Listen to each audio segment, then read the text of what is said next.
Me llamo Javier Ruiz. Hace 3 años. Mi vida era perfecta. Dirigía la filial en Shanghái de Construcciones Hernández. La empresa familiar fundada por mi suegro, don Alberto Hernández. Me había casado con su hija única, Laura. Y él me trataba como al hijo que nunca tuvo. Me dio el puesto de director general. El poder para firmar contratos millonarios. El acceso a cuentas que movían cientos de millones. Confiaba en mí ciegamente. La traición llegó de golpe. Un viernes por la tarde. Recibí una llamada del auditor externo, irregularidades graves en mis firmas. Desvíos de fondos a cuentas offshore. Facturas falsas. Un fraude de más de 600 millones de euros. Yo no había tocado un céntimo. Pero las pruebas estaban allí, mis firmas. Mis correos. Mis huellas digitales por todas partes. Al día siguiente. La prensa estalló. El yerno del magnate Hernández.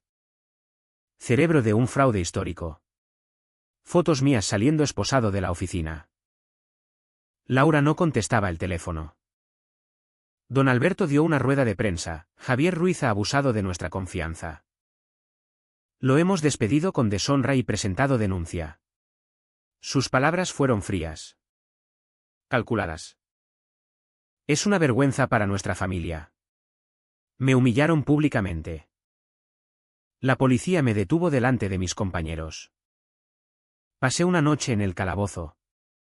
Oliendo a orina y desesperación. Al salir bajo fianza. Laura me esperaba en casa con una maleta preparada. ¿Ver? No quiero verte más. Sus ojos estaban secos. Ninguna lágrima. Solo desprecio. ¿Quién no habría gritado su inocencia? Yo lo hice. Contraté abogados. Presenté pruebas de que alguien había falsificado mi firma digital. Pero el daño estaba hecho. Los contratos se cancelaron. Los inversores huyeron. La empresa entró en crisis. Y yo me convertí en el chivo expiatorio perfecto. Me quedé sin nada.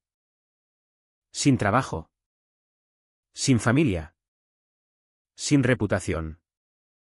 Me mudé a un piso pequeño en las afueras de Madrid. Las noches eran largas. Me preguntaba una y otra vez, ¿por qué yo? ¿Por qué don Alberto no me defendió? Él sabía que yo no era capaz de algo así. O eso creía. Empecé a beber. Mucho. Miraba el techo y repetía, no fui yo. Pero nadie escuchaba. Laura pidió el divorcio exprés. Don Alberto bloqueó mis cuentas conjuntas. Mis antiguos colegas me evitaban en la calle. Una noche. Revisando viejos correos desde una cuenta olvidada. Encontré algo. Un email de Carlos Mendoza. El director financiero que don Alberto había nombrado para limpiar el desastre. Carlos era ambicioso. Joven. El típico trepa con máster en Londres. El email era un contacto en las Islas Caimán, una vez que Javier caiga. El viejo firmará el traspaso. Todo nuestro. El corazón me latió tan fuerte que creí que despertaría a los vecinos. No era un error. Era un plan. Carlos había manipulado las cuentas para culparme. ¿Y don Alberto? ¿Lo sabía? ¿O era tan ingenuo como para creer las pruebas que Carlos le presentó? Me levanté tambaleante. Por primera vez en meses. Sentí algo distinto al vacío, rabia. Fría. Felada. Me miré en el espejo, ojeras profundas. Barba descuidada. No eres un ladrón. Me dije. Eres la víctima. Pero las víctimas no ganan. Los que callan y observan. Sí. Decidí no gritar más. No demandar. No suplicar. Empecé a observar. A esperar. A aprender quién era realmente Carlos Mendoza. Y si don Alberto estaba implicado o solo era un viejo manipulado. Porque la venganza no es un estallido. Es un proceso lento. Como el cáncer que corroe desde dentro. Y yo acababa de descubrir que tenía todo el tiempo del mundo. Los días siguientes fueron un infierno de dudas.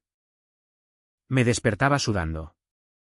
Reviviendo la rueda de prensa de don Alberto. Sus palabras resonaban: ¿ha traicionado nuestra confianza al confianza? Él me había dado las llaves de todo. ¿Por qué no investigó más antes de arrojarme a los lobos? Dejé el alcohol. Necesitaba la mente clara. Instalé un software para rastrear movimientos financieros públicos. Leí informes anuales de la empresa como si fueran novelas policíacas. Y encontré patrones. Después de mi despido con deshonra. Las acciones cayeron un 40%. Carlos propuso una reestructuración, venta de activos no estratégicos a un fondo buitre que él mismo recomendó. El fondo estaba registrado en Delaware. Opaco como el petróleo. Llamé a un viejo contacto. Un periodista financiero que me debía favores. Carlos Mendoza está limpio en apariencia. Me dijo. Pero ese fondo. Hay rumores de que pertenece a socios suyos. No dormí esa noche. Pensaba en Laura. ¿Sabía ella? Recordaba nuestras cenas familiares. Don Alberto brindando por el hijo que siempre quise. ¿Todo falso? ¿O Carlos lo había convencido de que yo era el culpable para quedarse con el control? Empecé a seguir a Carlos. ¿Desde lejos? Con gorra y gafas. Lo vi salir de la sede en Madrid. Coche nuevo. Traje caro. Cena en restaurantes de lujo con inversores. Sonreía como si el mundo le perteneciera. Una tarde lo seguí hasta un bar en Malasaña. Se reunió con una mujer joven. No Laura. ¿Reían? Él le tocaba la mano. Sentí náuseas. No por celos. Por la hipocresía. Decidí acercarme más. Creé un perfil falso en LinkedIn, consultor independiente interesado en oportunidades. Le envié una solicitud. Aceptó en 2 días. Empezamos a chatear. Le hablé de proyectos en Asia. Él mordió el anzuelo: conozco bien Shanghái. Allí empezó todo. ¿Todo? Pregunté.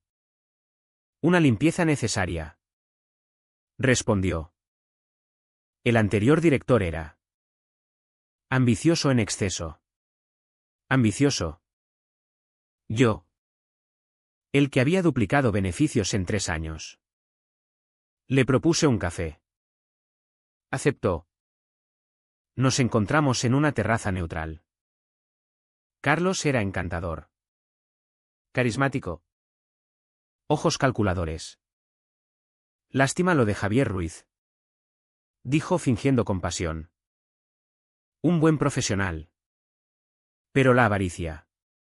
Asentí. La avaricia destruye familias. Sonrió.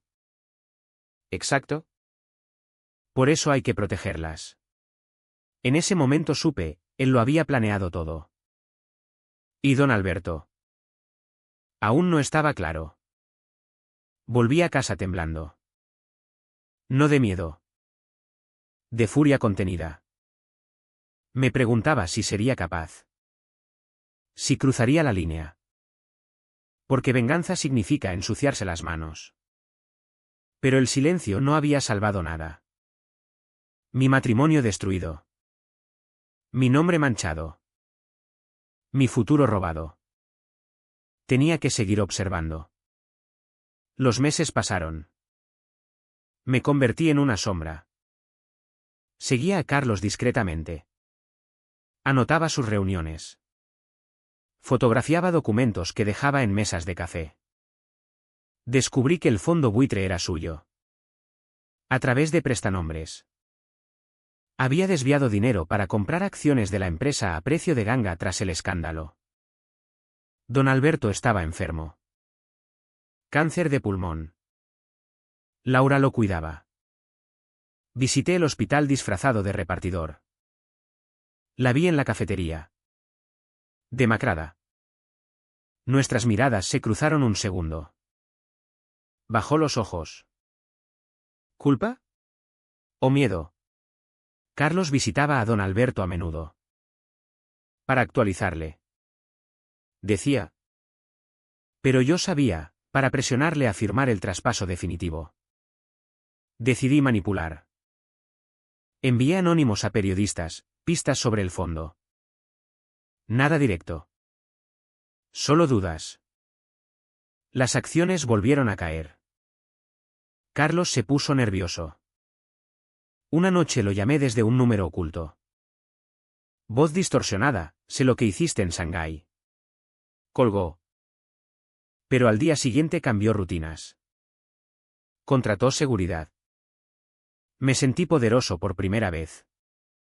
Pero también vacío. ¿Esto era yo? ¿Un hombre que acecha en la oscuridad? Dudé. Pensé en rendirme. En desaparecer. Pero recordaba la humillación. Las esposas. La cara de Laura diciendo vete. No. Seguiría. Contacté a un hacker ético. Un antiguo compañero de universidad caído en gracia. Le pagué con mis últimos ahorros. Accedió a las cuentas de Carlos. Encontró transferencias. Pruebas. Pero también algo peor, emails entre Carlos y Laura. Una vez que tu padre firme. Nos casamos. Javier nunca sospechará que fuimos nosotros desde el principio. Laura. Mi mujer. Mi amor. El mundo se derrumbó otra vez. Ella lo sabía. O peor, lo había planeado con él. Lloré esa noche. Solo. Como un niño. Pero las lágrimas se secaron rápido. Quedó solo odio. Frío. Calculado. Ahora sabía contra quién era la venganza. Contra los dos. Y contra el viejo que prefirió creerles antes que a mí. El plan tomó forma lentamente. No quería sangre. Quería que sufrieran como yo, pérdida. Humillación. Vacío. Primero. Carlos. Usé las pruebas del hacker para enviar un dossier anónimo a la Fiscalía Anticorrupción. Con copias a prensa. Titulares: El Salvador de Construcciones Hernández. Implicado en el mismo fraude que denunció. Carlos negó todo. Pero las investigaciones empezaron. Registro en su casa. Detención preventiva. Lo vi en las noticias. Esposado. Sonreí por primera vez en años. Laura llamó entonces. Número bloqueado. Pero lo reconocí. Javier. ¿Eres tú? No contesté. Don Alberto empeoró. Laura quedó sola defendiendo la empresa familiar que se desmoronaba. Fui a verla. Al hospital. Me dejó pasar. Don Alberto estaba conectado a máquinas. Ojos hundidos. Javier. ¿Hijo? Me llamó hijo. Lo siento. Susurró. Creía Carlos. Me convenció. Tenía pruebas. ¿Pruebas falsas? No dijo más. Murió 2 días después. En el funeral. Laura me miró. Lágrimas reales esta vez. Papá me confesó todo antes de morir. Carlos lo manipuló. Yo no sabía del alcance. ¿Mentía? Los emails lo demostraban. Pero fingí creerla. Necesitamos hablar. Quedamos en la casa familiar. Vacía ahora. Allí le mostré los emails. Impresos. Su cara palideció. Javier. Fue un error.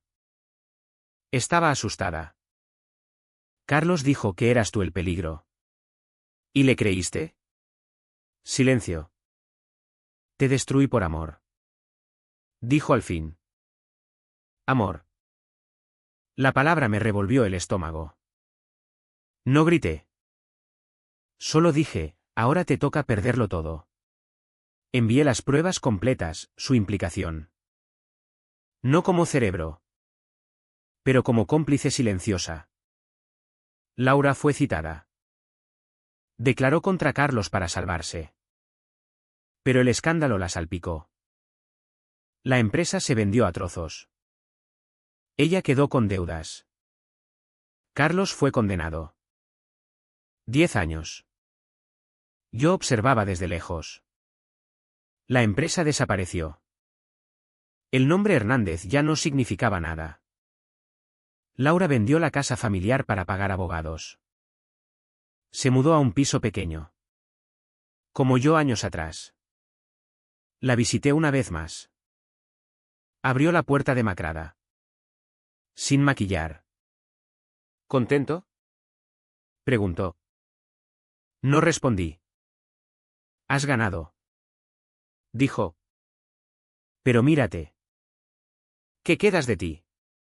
Tenía razón. Las noches eran peores ahora. Soñaba con don Alberto llamándome hijo.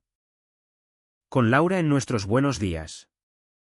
Me había convertido en lo que odiaba, manipulador. Frío. Intenté parar. Buscar trabajo normal. Pero mi nombre seguía manchado. El yerno del fraude. Carlos. Desde prisión. Envió una carta a través de su abogado, si sales. Te encontraré. Reí. Él estaba roto. Yo también. Laura intentó suicidarse. Pastillas. La salvaron. Fui al hospital. La vi inconsciente. Sentí. Nada. O peor, alivio. ¿Era esto justicia? ¿O solo más dolor? Dudé como nunca. Pensé en confesar todo. En decir que yo envié las pruebas anónimas. Pero no lo hice. Porque el silencio había sido mi cárcel. Y ahora era mi arma. Hoy vivo en otra ciudad. Nombre falso. Trabajo remoto. Anónimo. Laura salió del hospital. Se mudó al extranjero. Dicen. Carlos cumple condena. La venganza funcionó. Los destruí como ellos a mí. Pero no hay paz. Me miro al espejo y no reconozco al hombre que devuelve la mirada. Frío. Vacío. ¿Valió la pena? ¿O solo probé que tenían razón, que la avaricia destruye? No lo sé. Y eso es lo peor.